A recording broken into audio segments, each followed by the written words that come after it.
Who that? Hey, wrong. Hey, nobody record. Only Al can record. And I'm top dog. Al Productions.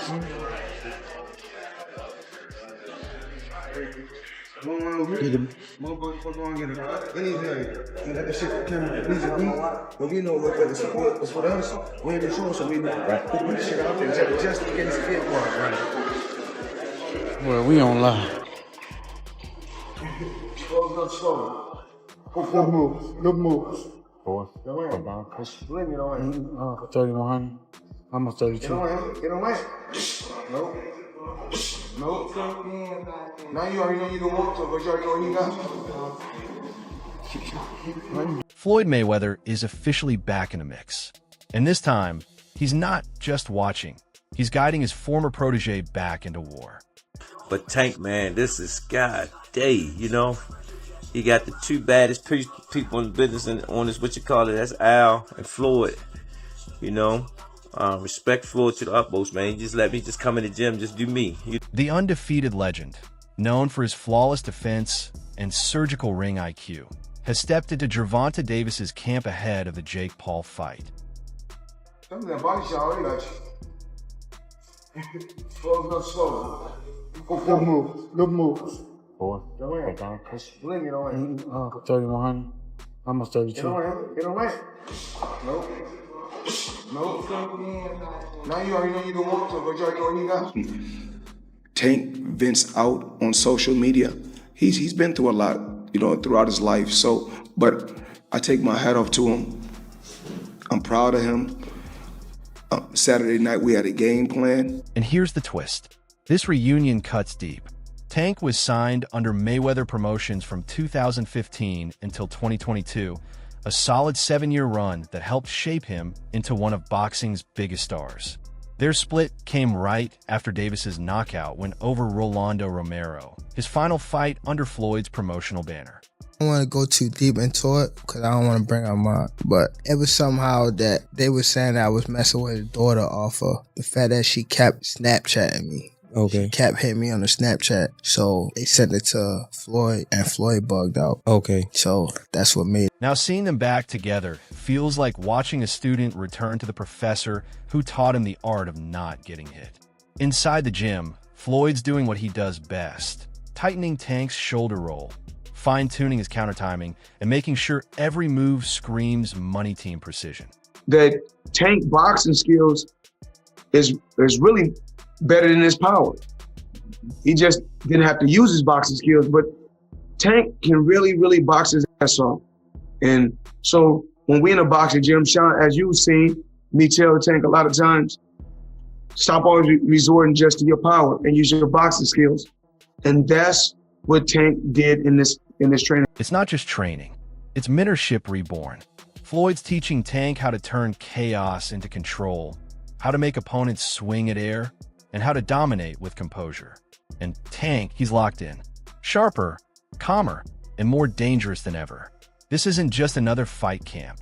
It's a reunion of two eras. He would do business with you if you act like this. But it happens a lot in boxing, though, right? Oh, yeah, because to be it's common in strategic. boxing, yeah. Floyd was telling him all these things.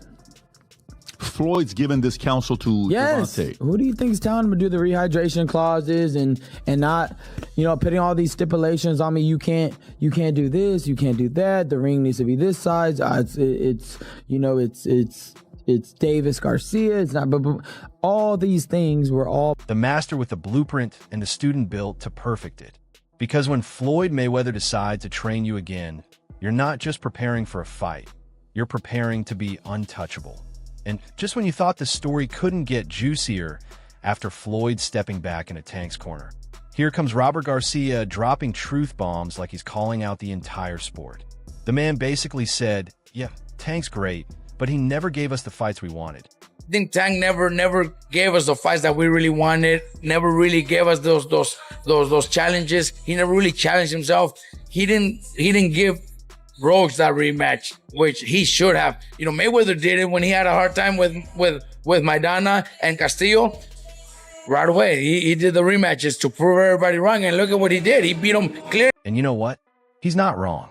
We've been sitting here for years waiting for those legacy-defining showdowns. The Roach rematch, the Shakur fight, the Loma fantasy matchup. But instead, Tank's out here signing autographs and sparring heavyweights for fun. Garcia even brought up how Floyd always ran it back when people doubted him. Castillo, Maidana, boom, instant rematch, statement made. But Tank just moved on like a man who ghosted his toughest test. So Tank should have done the same. He didn't.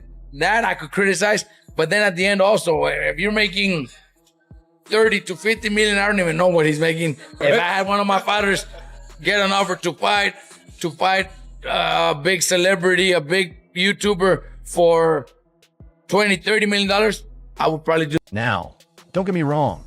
I get where Garcia is coming from. As fans, we want smoke, real fights, real drama. But then you look at Tank pulling in maybe 50 million for an exhibition with Jake Paul, and you start thinking, wait a minute, would any of us say no to that? Come on, let's be real. If Jake Paul offered you that kind of bag, you'd lace up the gloves tonight. And that's where Garcia's take gets interesting. He doesn't like it, but he understands it, because at the end of the day, when Tank's retired, belts collect dust, but that money takes care of generations. Don't blame him. You know, it's boxing. At the end of his career, 20 years from now, nobody's gonna care of how many belts he won or who he fought. The only thing that matters is that he's gonna be able to take care of his family, himself, for the rest of his life, and that's the most important thing. So I don't disagree with what he's doing. Do I like it? No, but I don't disagree. So yeah, maybe we didn't get the fights we wanted, but Tank got the life he wanted. And honestly, that's a different kind of victory. And just when Robert Garcia had us talking legacy and respect, boom, Jake Paul and Gervonta Davis flipped the script and turned it into the $1 Million Mayhem show. A KO bonus? Bro, that's not boxing. That's a video game side quest with real-life consequences. Jake said there's a big knockout bonus, and I swear I could hear Tank's grin from another time zone. You dangle that kind of money in front of a guy like Tank, and suddenly every punch feels personal. The only reason it had to be an exhibition is just because of the weight. Yeah. But other than that, there's a winner. I don't know if I could say it, but there's like a big knockout bonus. A big knockout bonus. Okay. So if someone knocks the other one out, they're gonna get a big bonus. A bonus? A knockout bonus? Hold on. Let's go back and confirm a few things. So there will be a winner and a loser, unlike that Floyd Mayweather, Logan Paul. This ain't just about pride anymore. It's about who's walking out of Atlanta with an extra few million and bragging rights the size of an ego boost. And come on, 12-ounce gloves, pro judges, real stakes. Call an exhibition all you want, but that's a legalized street fight with paperwork. I'm sitting here thinking, if Tank lands one of those signature lefts, Jake's influencer career might buffer midstream. But you've got to respect Jake too.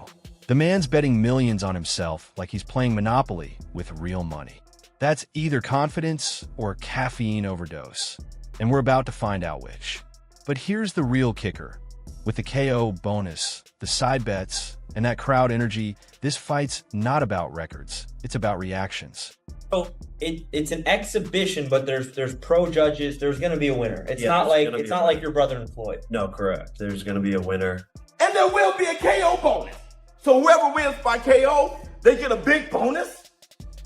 Well, there's like a big knockout bonus. Okay. So if someone knocks the other one out, they're going to get a big bonus. And TKOs are included. What about, does TKO count? Yeah. Okay, good. I'm betting $10,000 on Gervonta Tank Davis to knock out Jake Paul on my... If Jake wins, the internet explodes. If Tank wins, he becomes the face of poetic justice. Either way, somebody's leaving richer, somebody's leaving sleepier, and all of us are tuning in like it's the season finale of boxing's most unpredictable soap opera.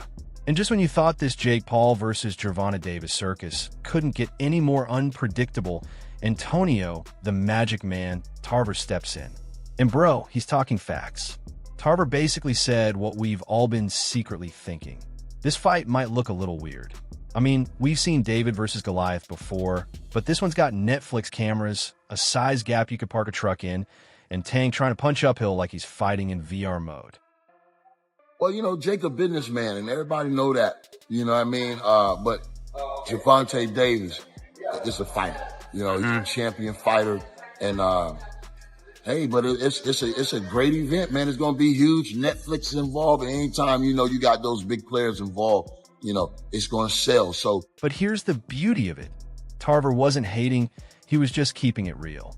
We all know Jake's got that "I own a supplement company" kind of power, but Tank's got that blink and you're snoring kind of precision. Tarver's right though. Aesthetically, it's gonna look wild. Jake's built like a linebacker. Tank's built like a grenade. You do the math. One's trying to detonate, the other's trying not to get vaporized. And I get why Tarver's intrigued. This ain't your typical matchup. It's boxing's version of a glitch in the Matrix. You, me, everyone watching knows this. If Tank lands clean, it's lights out. But if Jake uses that size right, keeps it long, and turns it into a power chess match, we might be in for the weirdest, most entertaining exhibition in combat sports history. Make numbers, do numbers, and everything. I just don't know how the fight's gonna unfold. Yeah, you know, yeah. A lot of times when you that much bigger than a guy, you can just hold him off. You know what I mean? Is he just swinging and all that? But I don't know, bro. I have to see them in the ring and see how it even looks. Tarver's looking at it like a vet, but we're looking at it like fans of chaos. I don't know about you, but I'm here for every second of this madness.